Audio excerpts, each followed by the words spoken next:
Jornal da República e Última Hora, direto de Brasília, no quarto seminário do Instituto Silva Neto. E estamos aqui com um dos maiores intelectuais do Rio de Janeiro, professor, catedrático, desembargador, foi defensor público, então conheceu o outro lado do balcão e se notabilizou na defesa do ECA, na defesa da juventude, dos jovens, e hoje falou um pouco disso.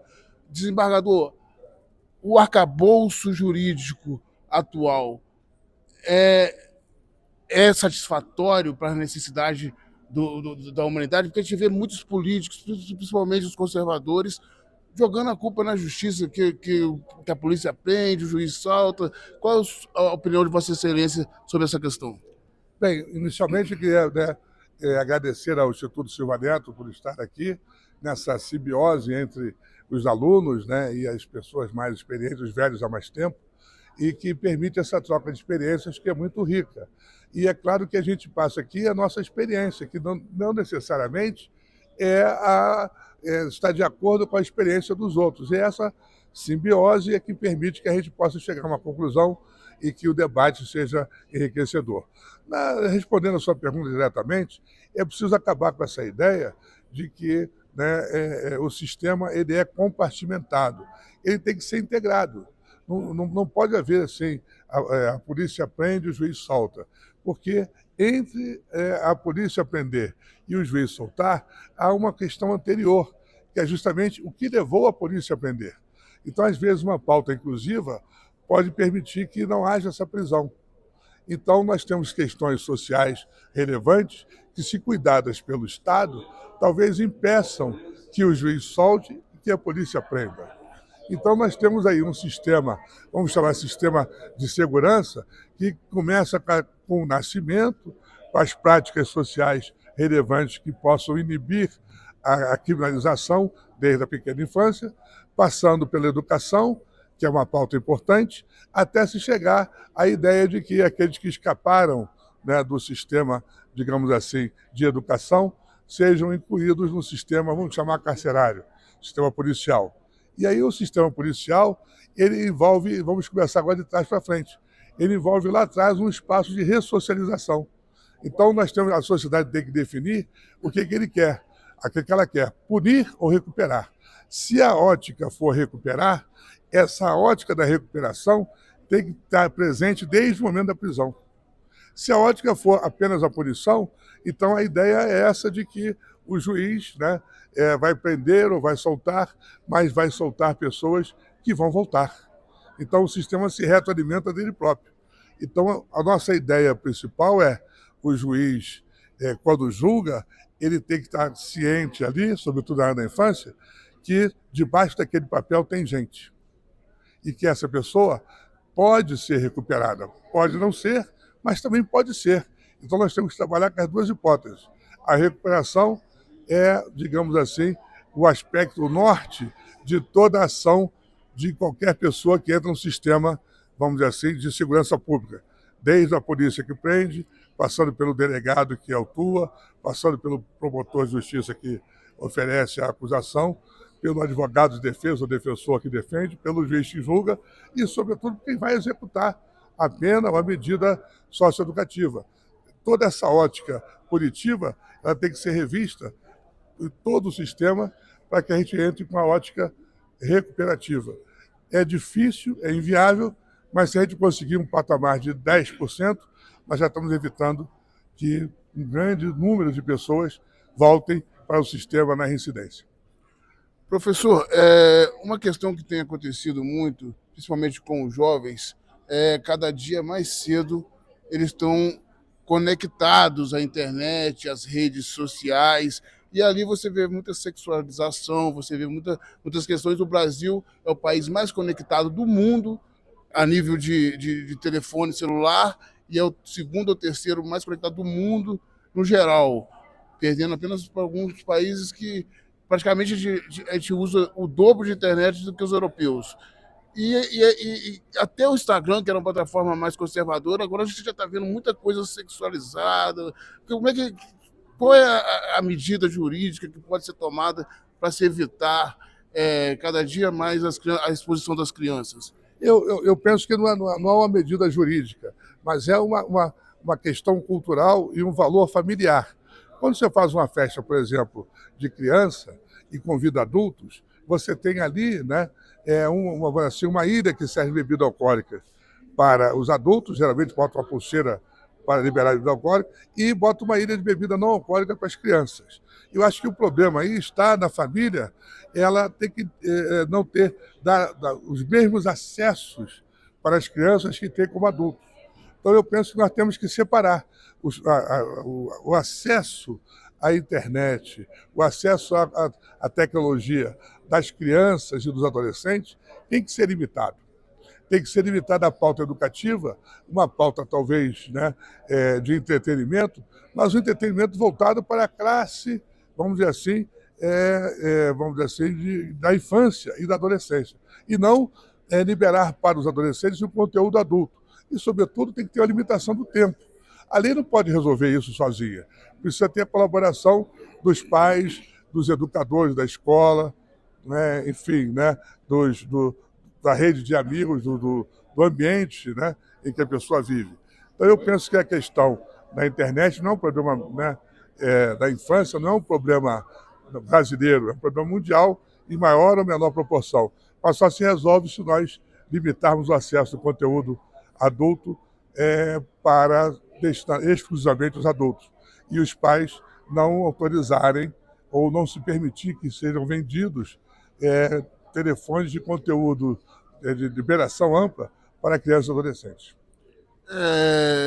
Existe um grupo de deputados, um grupo de parlamentares, um grupo de políticos que atuam pedindo endurecimento das penas, principalmente para os jovens. Vossa Excelência acha que esse é um caminho? Porque eles acreditam muito na impunidade, que é reincidente e poucos crimes são resolvidos. Você acredita que endurecendo a lei vai se melhorar?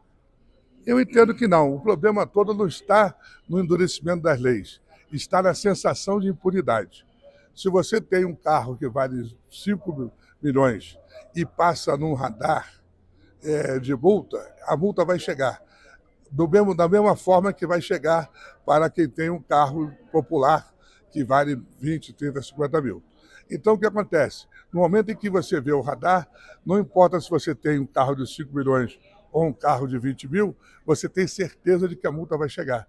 E aí você geralmente diminui a velocidade para não ser multado. O problema da violência no Brasil, sobretudo, e não é só no Brasil, em Nova York tivemos lá a teoria da tolerância zero, essas coisas todas, é a sensação da impunidade. O criminoso age na certeza de que dificilmente será pego. Isso é uma realidade. De cada 10 crimes que são praticados no Brasil hoje, no máximo 4 chegam à polícia e no máximo 2 chegam à justiça. Então, nós temos aí um 80% de crimes que são praticados e que não se chega ao conhecimento da justiça. E isso dá aquela sensação de que vale a pena ser criminoso. Então, o problema não está no endurecimento das penas, e sim, né, vamos dizer assim, organização do sistema que permite a certeza da punição. Analisando um pouquinho mais sobre outra ótica, né, a responsabilidade penal, que é a redução da maioridade penal, que seria essa a pauta, ela não vai resolver nenhum problema e pode criar mais alguns. Porque no momento em que você estabelece que a criança, que o adolescente vai responder como adulto, parte do pressuposto de que o adolescente não responde. E não é verdade. A partir dos 12 anos, ele tem medidas socioeducativas que são similares às penas. Se você quer discutir, né, que essas penas são insuficientes, que se mudem as penas, as medidas socioeducativas, e não se mexa na idade. Então, se você acha que uma internação de 3 anos é pouco, que se aumente para 5.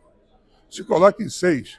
Mas não vai reduzir a maioridade penal, porque você não vai resolver nem o problema da adolescência e o problema da criminalidade adulta, que já é imenso, vai aumentar.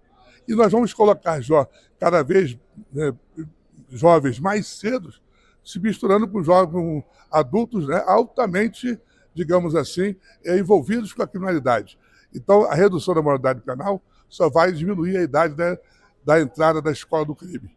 E talvez uma revisão do prazo das medidas e da execução das penas, pudesse alcançar uma solução muito mais satisfatória do que simplesmente reduzir a maioridade penal. A importância de conversar com quem viveu na prática isso, né? Sentir a visão do magistrado que esteve ali frente a frente com isso quase a vida toda, Guaraci. A gente não pode deixar para finalizar, a gente não pode deixar de falar, principalmente para os acadêmicos que estão formando agora, que estão fazendo a prova da ordem, que vão procurar fazer concurso público, sobre a efetividade da lei, sobre a morosidade, sobre o processo eletrônico, o que de fato tem melhorado e o que de fato o acadêmico pode enfrentar. Nós temos aí um batalhão de advogados e muitos falando de ativismo judicial. Faz um brief para a gente aí sobre todos esses temas. Nossa, isso aí é 10 horas de conversa, né? Mas, de qualquer maneira, é o seguinte, né? Eu sou da época, né, da máquina de datilografia. Você tinha que saber datilografia para poder acessar qualquer concurso público. Do Banco do Brasil, por exemplo. Eu fui concursado do Banco do Brasil, tinha que fazer prova de datilografia. Depois nós passamos para a máquina elétrica. Depois nós passamos para o computador, né, o carta-seta, essa coisa toda. Hoje nós estamos, né, na época do Bluetooth e tal. Eu chamo isso de, vamos dizer assim, internacionalização, né, da informação. Então, antigamente, né, o nível de informação difundido no continente era telex, passou para telefone. Hoje, né, pela internet, o seu maior, vamos dizer assim, amigo pode estar do outro lado do continente, porque a internet viabiliza a informação em tempo real.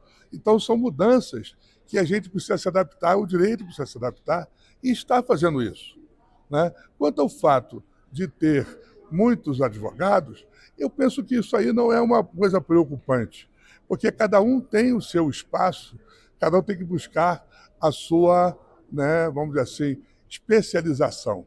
Antigamente, né, dizia-se que o aluno de direito se apaixonava pelo crime, porque o crime é fascinante, e se casava com o cível, porque realmente é o cível que dá uma sustentabilidade. Hoje essa informação passou a ser obsoleta, porque o advogado pode ter espaço em qualquer área do conhecimento, porque onde está o homem está o direito, e onde está o direito tem que ter um advogado.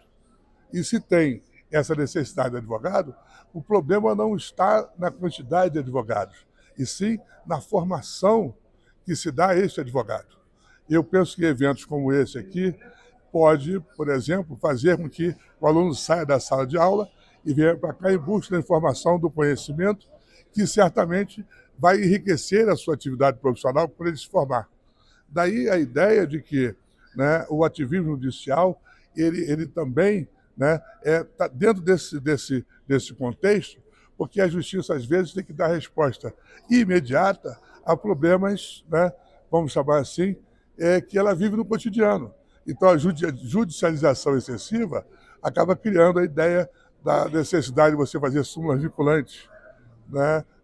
A judicialização, a morosidade, né, da justiça é em decorrência do excesso de litigiosidade. E talvez o excesso de litigiosidade seja em decorrência do descumprimento de leis. Então, isso acontece de uma forma muito, vamos dizer assim, sistêmica, e não há outro caminho a não ser, né, você educar a sociedade, produzir informações adequadas e, sobretudo, né, formar, né, profissionais competentes para fazer frente a todos esses problemas. Muito obrigado, uma aula como sempre. Matou a pergunta numa facilidade que só a experiência pode trazer esse tipo de resposta. Muito obrigado, Guaraci, parabéns. Obrigado. Bom voo de volta para o Rio de Janeiro, que o povo carioca te espera lá para fazer justiça naquele tribunal. Obrigado.